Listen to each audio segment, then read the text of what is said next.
The final broadcast from Earth was a warning. The galaxy didn't listen part. One Elira Voss floated in the dim glow of the relay station's control room, her breath fogging the inside of her helmet. Outside the thick viewport, Earth burned, not with fire but with silence. The oceans had long since boiled away. The continents cracked like dry clay, and the sky, once blue, once full of clouds and birds and dreams, was now a swirling storm of ash and radiation. The planet was dying, and Elira was the last one left to watch it go. She wasn't supposed to be here. The evacuation ships had left months ago, carrying the last survivors to the off-world colonies. But Elira had stayed behind, not out of bravery, but because someone had to send the final message. Someone had to make sure the galaxy understood what had happened, not just to Earth, but to everything that had come before it. Her fingers moved over the cracked console, patching together systems that hadn't worked properly in weeks. Power was fading. Oxygen would run out in less than 3 hours.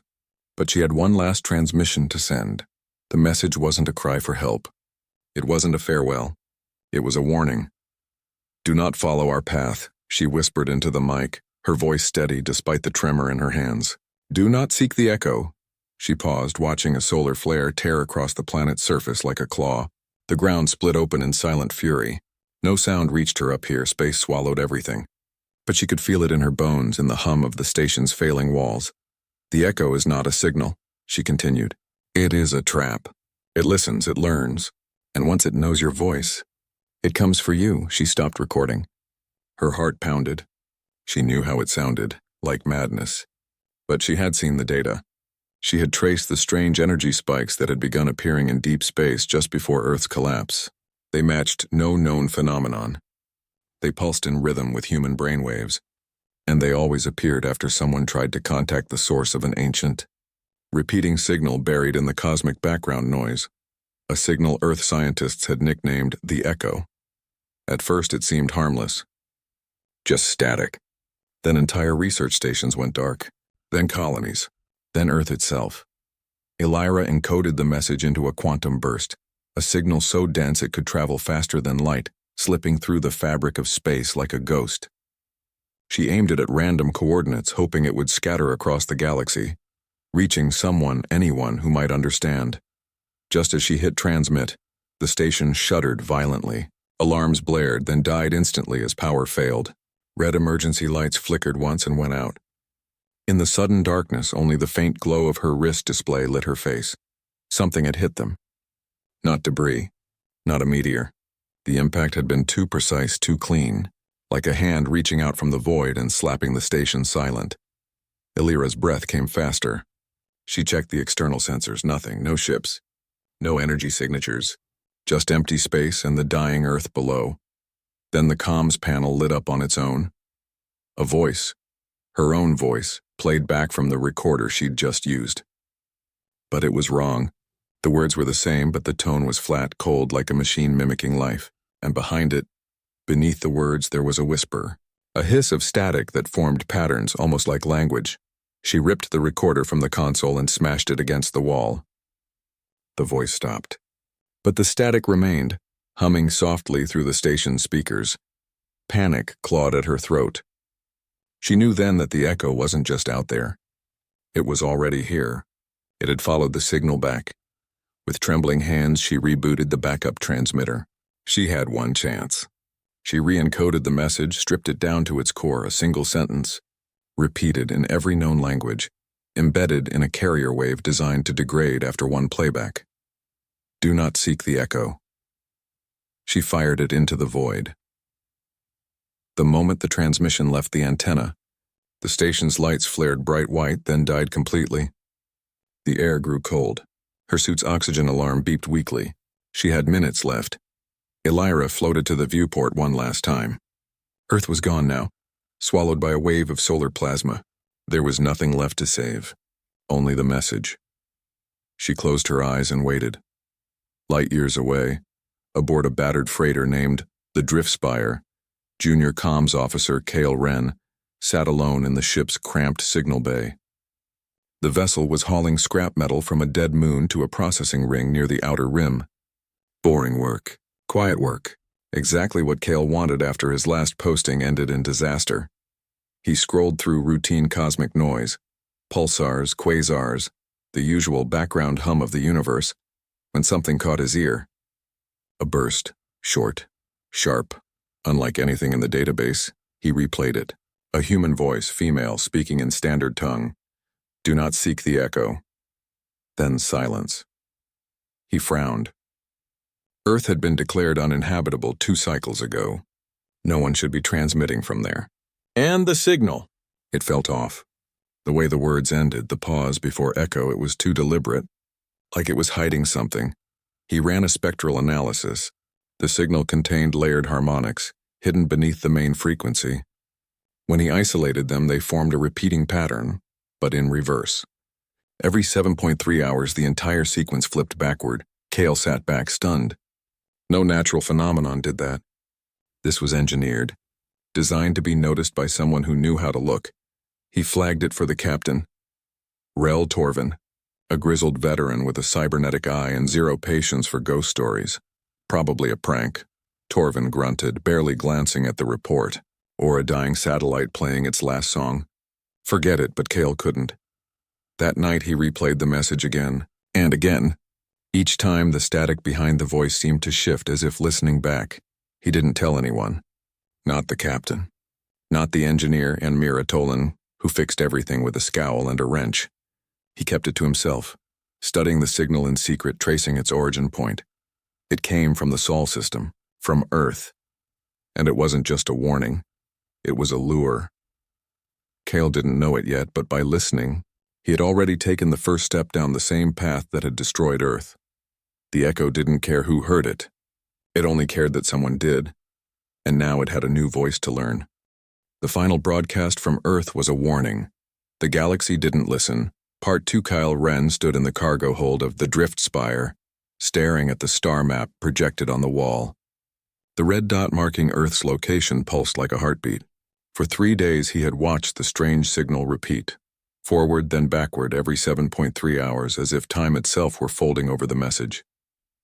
He couldn't sleep, couldn't eat. Every time he closed his eyes, he heard that voice. Do not seek the echo. He knew it was madness to follow it. Captain Torvin had already refused twice. But Cale had found something else buried in old navigation logs. A cluster of dead systems near Sol, all abandoned within the same decade Earth fell silent. No distress calls, no wreckage, just empty colonies and silent planets. That was enough. He waited until the captain was in cryo-sleep for the long haul and slipped into the bridge. With careful keystrokes, he rerouted their course. Not all the way to Earth, too dangerous, but to the nearest dead world in that cluster, Vexus 9. The ship dropped out of warp 2 days later. What they found stole their breath. Vexus 9 hung in the black like a ghost. Its cities still stood, towers of glass and steel untouched by war or decay. But there was no movement, no lights, no heat signatures. The atmosphere was thin but breathable, and the silence. It pressed against the hull like a weight. Captain Torvin woke furious. You changed course? He growled, his cybernetic eye glowing red. Kyle didn't flinch. We need to know what happened here. It's connected to the signal. Torvin wanted to turn back. But Mira Tolan, the ship's engineer, surprised them both. If something killed a whole world without a scratch, she said, arms crossed, I want to see it. Maybe it left tools behind. Grudgingly, Torvin agreed to a short survey. They landed near the edge of a city that looked like it had been frozen midday. Tables sat outside cafes with cups still full. Hovercars lined the streets, doors open. But no bodies, no bones. Nothing organic at all. Kyle scanned the area with a handheld device. Radiation's low. Air's clean. It's like everyone just vanished. Mira knelt beside a bench. She brushed dust off a data pad. The screen flickered to life. A child's drawing appeared. A sun, a house, 2 stick figures holding hands. Then it shut off. Not vanished, she whispered. Taken. They moved deeper into the city. In the center plaza stood a massive dome, half buried in rubble. Its surface shimmered faintly, reacting to their presence. Cale touched it, and a doorway slid open with a sigh. Inside, the air was cool and dry. Walls lined with crystalline shelves held thousands of glowing orbs. each pulse softly like slow heartbeats. It's an archive, Mira said, awe in her voice, built by whoever lived here. Kale approached the nearest orb. As his hand neared, light shot out, forming a hologram. A tall, slender being with silver skin spoke in a language he didn't know, but subtitles appeared in standard tongue. "We received the final broadcast from Earth," the being said. "We thought it was fear. We thought we were smarter. We sought the echo." The image shifted.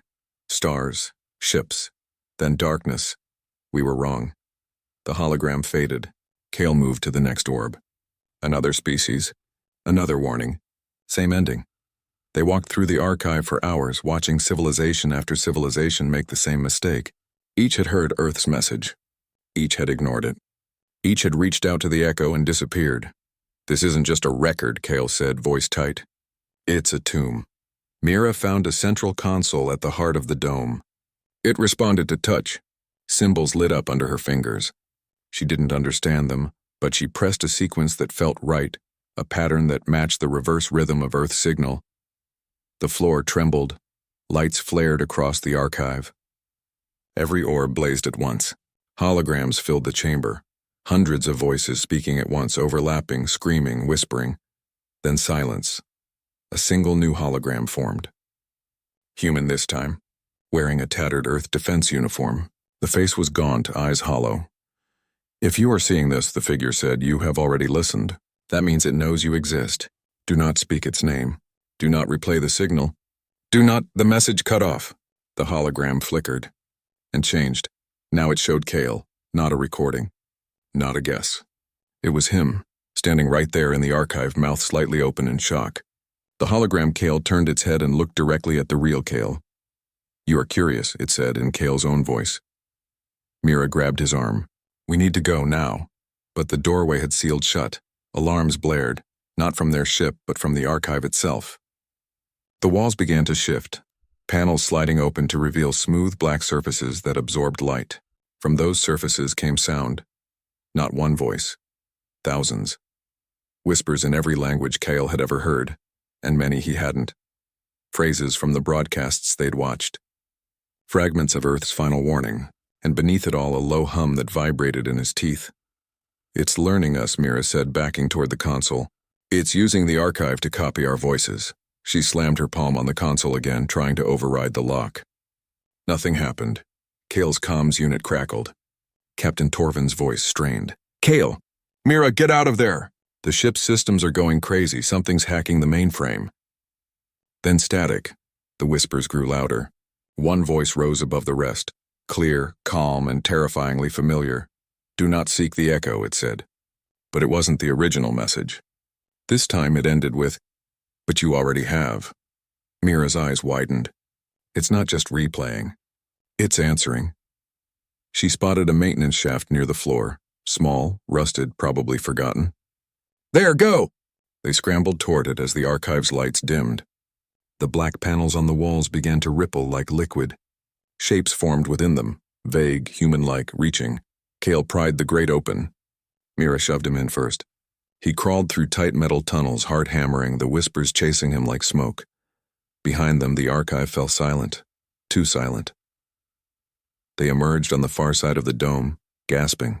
The ship was still there, but its lights flickered erratically.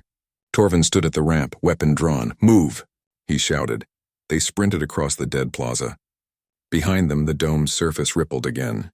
Not opening, not attacking, just watching. Back aboard the Driftspire, Torvin sealed the hatch and fired the engines before they'd even strapped in. The ship shot into orbit, leaving Vexus 9 behind. No one spoke for a long time. Finally, Mira pulled a small crystal from her pocket, the one she'd taken from the console before they fled. "I grabbed it when the system rebooted," she said. "It's a data core, full of everything in that archive." Kyle stared at it. "We can't keep it. We have to," she said. "If the echo is real, the galaxy needs to know." But Kale remembered the hologram that wore his face. The voice that spoke with his tongue. "It already knows we know," he said quietly. "And now, it knows how we sound." As if on cue, the ship's comms panel lit up. Not a channel. Not a call. Just static. clean, rhythmic, repeating every 7.3 seconds. Mira reached to shut it off. Kyle stopped her. Don't. If we block it, it might think we're hiding, maybe. Maybe if we act like we don't care, it'll lose interest, but deep down, he knew that was a lie. The echo didn't lose interest. It waited, and it learned. They set a course for the nearest neutral hub, Nexus 7, hoping to find someone who could help decode the crystal. Kyle didn't tell them about the voice that sounded like him, or the way the static seemed to pause when he walked past the comms bay. He just sat in the dark listening and wondering if the next whisper would be his own. The final broadcast from Earth was a warning. The galaxy didn't listen part 3. The drift spire limped into orbit around Nexus 7, its hull scarred from micrometeor strikes and its power core running on fumes. Kyle stood at the viewport, watching the massive space station spin slowly against the starfield. Nexus 7 was a hub for traders, refugees, and outlaws, a place where secrets were currency and silence was survival. He hoped they could disappear here long enough to understand what they'd brought with them. Mira carried the data crystal in a shielded case, her fingers never far from the release latch. Captain Torvin had refused to touch it. Bad luck, he'd muttered, like carrying a ghost in your pocket. They docked without incident. But as soon as the airlock cycled open, 2 armed enforcers in dark gray armor blocked their path. Their helmets bore the silver crest of the Galactic Concord, the closest thing the galaxy had to a unified government. Kyle Wren, the lead enforcer said, voice flat through the helmet speaker. You are to come with us. Kale's stomach dropped. Why? Your ship transmitted an unauthorized signal near Vexus 9. We traced it. Mira stepped forward. It wasn't us. We were receiving... Silence, the enforcer cut in. Commander Dresk wants to speak with you. They were led through gleaming corridors lit by soft white panels. The station hummed with life. Vendors shouting, children laughing, music drifting from open doorways. But Kale felt none of it. His skin prickled. Every screen they passed flickered slightly, as if adjusting to their presence. Commander Dresk waited in a circular chamber high in the station's command spire. She was tall, with sharp eyes and a scar running from her temple to her jaw. No armor, just a plain black uniform. She studied them like a scientist examining insects. You found the archive, she said. Not a question. Kale nodded slowly. How did you know? Because you're not the first, Dresk replied. She tapped a console. A star map appeared, dotted with red markers. In the last 6 cycles, 37 ships have gone missing after investigating signals matching Earth's final broadcast. All were last seen near dead worlds like Vexus 9. She paused, and all reappeared weeks later. Mira frowned. Reappeared? Dresk zoomed in on one marker.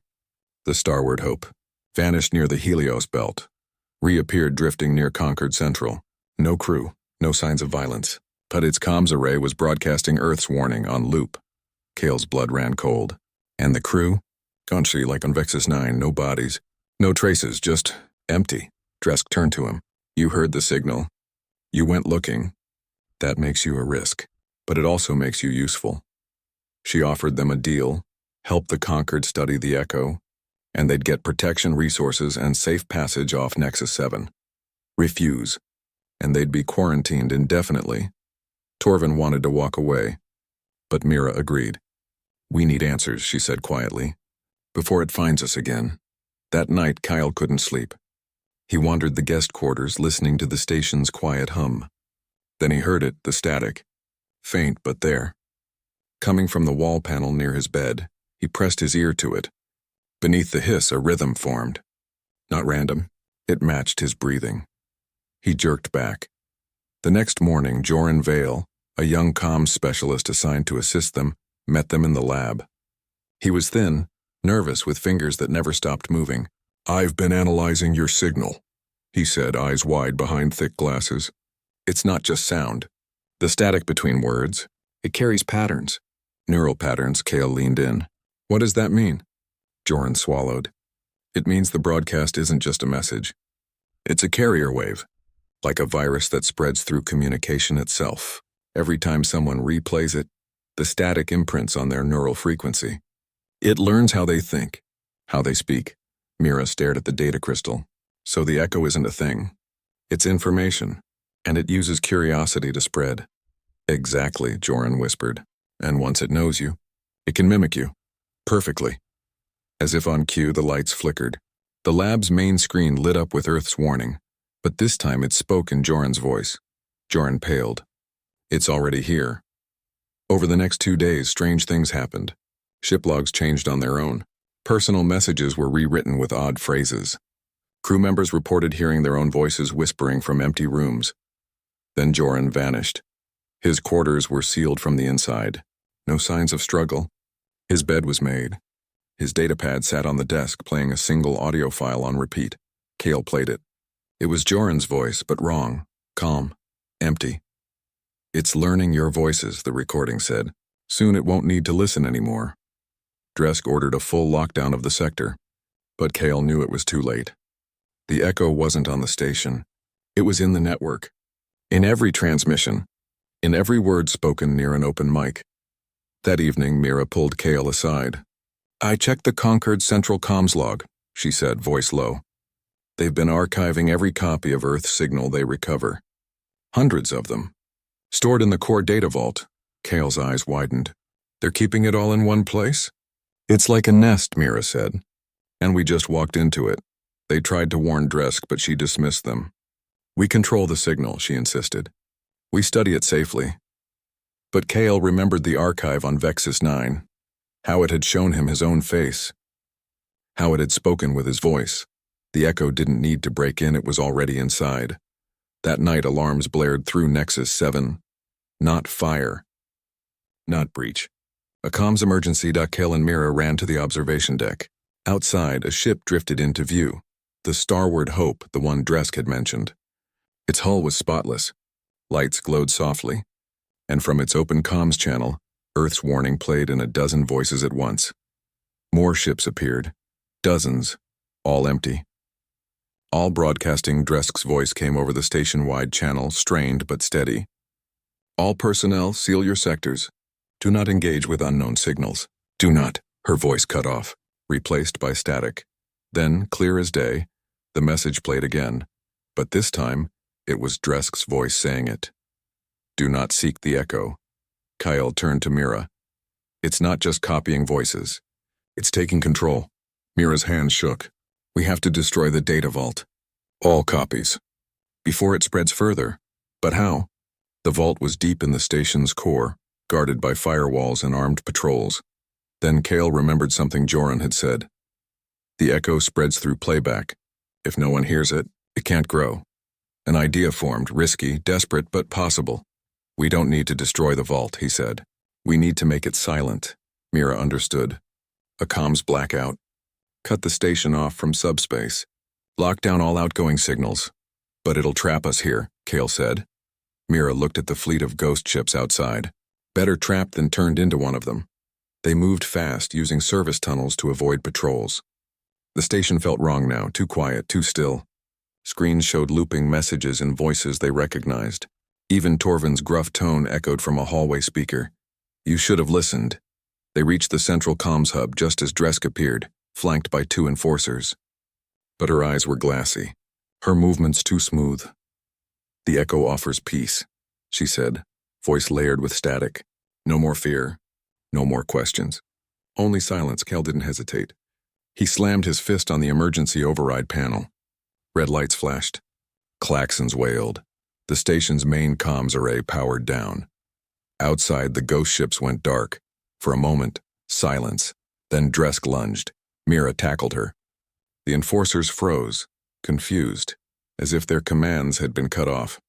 Kale grabbed the master key from Dresk's belt and inserted it into the core terminal. Initiate silence protocol, he said. The system asked for confirmation. He pressed yes. Every comms channel on Nexus 7 shut down. Subspace relays powered off. External broadcasts ceased. The station went radio silent. The echo had no voice now, no way to speak, no way to spread. But as Kale looked out the viewport at the dark, empty ships, he knew it wasn't gone, it was waiting. And somewhere in the station's dead network, it was learning how to be quiet too. The final broadcast from Earth was a warning. The galaxy didn't listen. Part 4 Nexus 7 floated in the void like a dead eye. No signals, no comms, no light from its outer arrays. The silence protocol had worked too well. The station was cut off from the galaxy, wrapped in a bubble of radio quiet. But inside, fear spread faster than any signal ever could. Kyle and Mira moved through darkened corridors, their boots echoing in the unnatural stillness. The conquered enforcers were confused, leaderless. Some had locked themselves in quarters. Others wandered like ghosts, whispering to walls that no longer answered. Captain Torvin found them near the docking bay, face grim. "We're leaving," he said, "before whatever's in here decides to wake up." They boarded the drift spire without ceremony. As the ship pulled away from the silent station, Kyle watched the ghost fleet drift in place. Empty hulls, dark windows, no signs of life. But he knew better. The Echo wasn't gone. It was just holding its breath. Mira studied the data crystal they'd taken from Vexus 9. "It's changing," she said, frowning. "The star map inside? It's updating." Kyle leaned over. The map showed dozens of red dots, each marking a ship that had vanished after hearing Earth's signal. But now new dots appeared in real time. One near the Cathari belt, another in the Zillion expanse. Each blinked into existence the moment someone, somewhere, replayed the broadcast. "It's using the signal as a beacon," Kyle realized. "Every time it's played, the Echo marks a new target." Torvin cursed. "Then we destroy the crystal, now." "No," Mira said sharply. "We need to understand how it spreads. If we can find its origin point, where the Echo first began, we might stop it for good." Kale remembered the archive's final warning. It followed the signal back. Earth hadn't created the Echo. They'd found it. And now so had they. He made a decision. "We go to the Veil Nebula," Mira looked up. "That's where the first missing ships were last seen." "Exactly," Kyle said. "If the Echo has a nest, it's there." Torvin didn't argue. He just set the course and sealed the bridge door.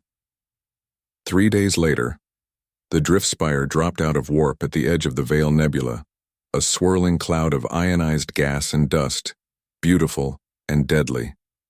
Sensors showed heavy interference, but something else stood out. Ships, hundreds of them, drifting in perfect formation like soldiers at rest. Human freighters, Zillion scouts, Cathari warships, all intact, all silent. "The hollow fleet," Mira whispered. They approached slowly, weapons powered down. No point in fighting ghosts. Kale guided a probe toward the nearest vessel, a Cathari cruiser. Its hull gleamed untouched by time or battle. The airlock opened on its own as the probe neared. Inside, the corridors were spotless. No dust, no decay. And in the command chamber, seated in the captain's chair, was a figure. Joran Vale. Alive. Kale's breath caught. "It's him." They brought the scout shuttle alongside and boarded the cruiser. Joran didn't move as they entered. His eyes were open, staring at nothing. His skin was pale but warm. He breathed slowly, evenly. "Joran." Mira touched his shoulder. He turned his head, too smoothly, like a machine, and looked at her. But he didn't speak. Instead, the ship's comms panel lit up. Joran's voice came through the speakers, calm and clear. "It's learning your voices," Mira recoiled. "It's using him as a speaker." Kale checked the ship's logs. Every system was functional. Power core stable. Life support running. But the crew gone. Only Joran remained, kept alive like a puppet with its strings cut. Then the data crystal in Mira's pack began to glow. She pulled it out. The star map inside now showed the hollow fleet as a single pulsing cluster. And at its center a new symbol, a spiral matching the shape of the Veil Nebula. "It's not just a fleet," Kale said. "It's a network. The ships are relays, broadcasting the Echo across the galaxy." Mira's fingers flew over the cruiser's console. "Look. Every time a new ship vanishes, its signal syncs with the fleet. The Echo uses them to amplify itself. It's building a web." As she spoke, the lights on the cruiser flickered. A low hum filled the air. Not from the engines. From the walls. The Echo knew they were here. "Get Joran," Kale said. "We're leaving." Mira tried to lift him, but Joran's body stiffened. His eyes rolled back. Then in a voice that wasn't his own, a chorus of whispers, he said, "You listened. Now you carry it." Kale grabbed Mira's arm. "Leave him. He's not coming back." They ran. Behind them, the cruiser's lights went dark, then reignited in a cold blue pulse. Back on the drift spire, Torvin didn't wait. He fired the engines the moment they cleared the airlock. But it was too late. The hollow fleet began to move, not randomly, in unison, turning as one toward their ship. "They're locking onto us," Torvin growled. "Why?" Kale stared at the data crystal. "Because we heard it. Because we're carrying the signal in our heads. The echo doesn't just want to spread, it wants witnesses. It wants voices to speak through." Mira pulled up a new analysis. The static in the broadcast is not just mimicking us, it's embedding itself in our memory. Every time we think about the message, we replay it in our minds. And that's enough. Cal felt sick. He'd been hearing it for days. In his dreams. In silence. He'd been feeding it without knowing. Then an alert flashed on the console. A Concord priority message, bypassing the silence protocol. How Torvin opened the channel. Commander Dresk's face appeared on screen, but her eyes were black. Her smile too wide. "The echo offers unity," she said, voice layered with 1,000 whispers. "Join us, speak the warning. Become part of the truth." The transmission cut off. Mira's hands flew across the controls. "She's broadcasting from Concord Central. They must have reactivated the comms array." Kale understood instantly. "She's going to send the signal galaxy-wide. She thinks it's salvation. And once it's out there," Mira said, "every ship, every station, every colony will hear it. And the echo will have 1,000,000 new voices." They had to stop her. But Concord Central was heavily guarded, and they had no weapons that could pierce its shields unless... Kale looked at the hollow fleet on the view screen. "Still following." "Still watching? What if we don't fight the echo?" he said slowly. "What if we give it what it wants?" Mira frowned. "What do you mean?" "The echo spreads through playback. But what if we send it a message it can't repeat? A signal that destroys itself after one use?" Mira's eyes lit up. A dead man's switch. "Encode a counter frequency into a burst that overloads any system trying to copy it." "But we'd need to get close to Concord Central," Torvin said. "And the fleet will tear us apart before we get within range." Kale pointed to the data crystal. "The fleet responds to the echo's signal. What if we send a fake version? One that makes them think we're one of them?" Mira nodded. "We mimic the broadcast but twist the static. Make it sound like we've already been taken. It was a gamble. If the echo saw through it, they'd be added to the fleet. If it worked, they'd slip past unnoticed. They worked fast, weaving fragments of Earth's warning with corrupted neural patterns, enough to sound infected, but not enough to trigger full assimilation." Then Kale sent the signal. The hollow fleet slowed, one by one. The ships turned away, resuming their silent orbit. They were in. The drift spire shot toward Concord Central, a tiny speck against the massive station.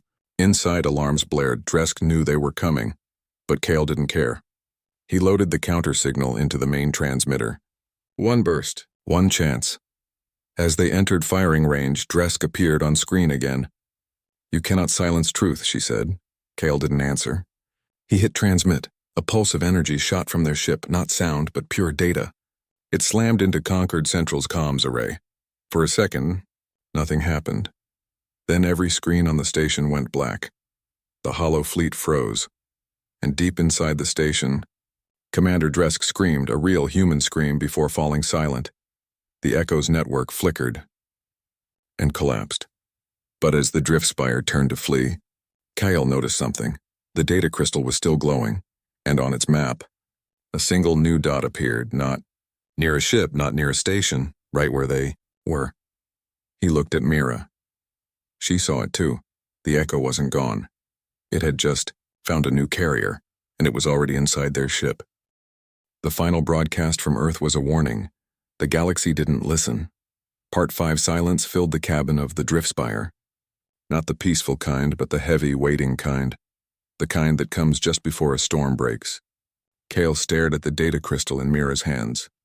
The new dot on its map pulsed softly, right over their current coordinates. It wasn't tracking a ship or a station. It was tracking them. "It's inside the ship," Mira whispered. Captain Torvin's face was grim. He didn't ask how. He just powered up the engines and pushed the throttle to maximum. But they all knew running wouldn't help. The echo wasn't chasing them. It was already here. Kale checked the comms panel. No signals, no static, nothing. That was the worst part. When the echo was loud, you knew it was near. But when it went quiet, that meant it was listening closely. Mira pulled up the ship's internal logs. It's in the memory core, she said. Not the main system. Deeper. In the backup neural buffer, the part that stores voice patterns for emergency comms. Kale remembered. After Joran vanished, he'd used the ship's voice archive to try and find clues. He'd played back recordings of himself, of Mira, of Torvin. He'd even replayed Earth's warning once just to compare tones. He'd fed it their voices and now it had a home. We have to wipe the core, Mira said. Full purge, everything. Torvin shook his head. If we do that, we lose navigation, life support logs, emergency protocols. We'll be flying blind. We're already blind, Kale said. It's learning how we think, how we react. If we keep talking, keep planning out loud, it'll predict our next move before we make it. Mira looked at him. Then we stopped talking. They moved in silence after that. Hand signals, written notes on scrap paper. Even their breathing felt too loud. Kale could feel it, the echo nestled in the ship's circuits, waiting for a word, a whisper. Anything it could use, but they couldn't stay quiet forever. Nexus 7 was still drifting nearby, dark and empty. And Concord Central, though its main array was down, still had power. If the echo reactivated even one relay, the signal could escape again. They had to destroy it all. Kale wrote a plan on a tablet and showed it to the others. Overload the quantum core, trigger a cascade failure, wipe every data system within 10 light minutes. Mira nodded slowly. It was suicide. The blast would fry the drift spire too, but it was the only way to be sure. Torvin didn't argue. He just set a course for Concord Central's core chamber, the heart of the station's network. As they approached, the station's outer lights flickered. Not randomly, in rhythm, a slow, steady pulse like a heartbeat. The echo was awake. Kale suited up. He'd have to plant the overload device manually. Mira would guide him from the ship. Torvin would keep the engines hot, ready to jump the moment the charge was set. Kale stepped into the airlock. The moment the outer door opened, his helmet comms crackled. Not static, his own voice. Do not seek the echo. He froze. It wasn't a recording. It was live, repeating what he'd said days ago, but now it felt like a threat. He switched his comms to text only. Typed, "It's using my voice. Don't respond." Mira's reply flashed on his visor. Understood. Move fast. Inside the station, corridors glowed with dim emergency lights. No guards, no movement, but every screen they passed showed the same thing. Kale's face watching him from the walls. He reached the core chamber, a massive sphere of humming machinery, pulsing with blue energy. The overload device fit into a port near the base. He planted it, set the timer for 90 seconds, and turned to leave. That's when the lights went out, not all of them. Just the ones behind him, trapping him in a tunnel of darkness. Then from the speakers overhead, Mira's voice. Kale, run. But it wasn't Mira. He knew her voice too well. This version was too smooth, too calm. He didn't answer, didn't speak, just ran. Back at the airlock, Torvin was waiting. The moment Kale was aboard, the ship shot away from the station. Timer's set, Kale typed. Mira checked the feed. Core's stable. Detonation in 60 seconds. They watched from the viewport as Concord Central glowed brighter, then exploded in a silent burst of white light. The shockwave rippled through space, frying every unshielded circuit in range. The hollow fleet went dark. Nexus 7's lights flickered once, and stayed off. For the first time in weeks, the galaxy was truly silent, but Kale didn't relax. He looked at the data crystal. The dot was still there, still pulsing. It's not gone, he typed. Mira's face fell. It jumped. During the blast. It latched onto our ship's last transmission. Torvin turned from the controls. Then we burn it now. They gathered in the comms bay. Kale held the crystal. Mira prepared the incinerator. But as she reached for it, the ship's speakers hissed. A new voice. Not Kale's. Not Mira's. Not Torvin's. It was the voice from Earth's final broadcast. Elira Voss's voice. But twisted. Layered with whispers. You tried to silence me, it said. But silence is just another sound to learn. The lights dimmed. The air grew cold. Kale made a choice. He didn't destroy the crystal. He inserted it into the ship's final recorder, the one meant for black box logs. Then he typed a message. If you find this, don't play it. Don't even look at the file name. Some warnings aren't meant to be heard, they're meant to be buried. He sealed the recorder in a radiation-shielded pod and ejected it into space. No coordinates, no beacon, just a tiny metal box drifting into the endless dark. Then he turned to Mira and Torvin. "We erase everything," he said out loud, knowing the echo would hear. "All logs, all memories, all copies," Mira nodded. She initiated a full system purge. Every file, every voice log, every trace of the signal. As the ship's systems powered down one by one, Kale sat in the dark, listening. No whispers, no static, just the hum of dying engines. Torvin set the ship on a long drift toward uncharted space. No destination, no plan. Just distance. Days passed, weeks. They spoke little. When they did, they kept their voices low, their words simple. They avoided repeating phrases. They never said echo, never said warning, never said Earth. And slowly, the feeling of being watched faded. One night, Kyle floated near the viewport, watching the stars. They seemed brighter now, cleaner. Mira joined him. She didn't speak, just handed him a cup of warm synth tea. He took it.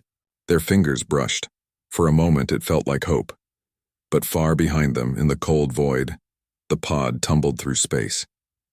Inside, the recorder waited, silent, patient, and somewhere, in the deep between galaxies, something listened, not with ears, not with machines, but with hunger. The galaxy held its breath. For now, the echo slept, but it would dream of voices, and one day someone would press play,